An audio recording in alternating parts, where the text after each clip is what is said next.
Joining us now is NBC News Chief Legal Correspondent Dan Abrams. Dan, how apparent were the weaknesses in this case? You were here start to finish. They were apparent from the beginning. The question, I think, was, were the jurors going to be so offended by the other allegations? Were the jurors going to be convinced Michael Jackson had molested a child, maybe not this child, but a child, so that they would say, we can't let him walk? In the end, that didn't happen.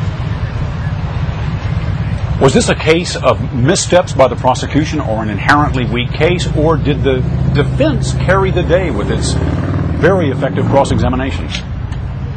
Well, it seems pretty clear that the prosecution fizzled from the outset. I mean, these jurors talked again and again about how much they disliked the mother of the accuser. They didn't like the way she looked. They didn't like the way she talked. They didn't like the way she snapped at times while she was testifying. All in all, they hated her. And that's exactly what the defense had hoped would happen here, is that this jury would believe the entire case is tainted because the mother can't be believed. And that is exactly what these jurors said. Dan, do you think Michael Jackson's celebrity worked in his favor?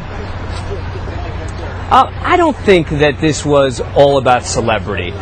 Some people are saying that he was acquitted because of who he is. I don't buy it. I think he was acquitted because of who the accuser and his family is. I think that this is a family that has tried to get money in the past. I think in the end these jurors simply didn't trust the mother, and as a result they said, we can't believe beyond a reasonable doubt that this happened exactly as this boy claims it did.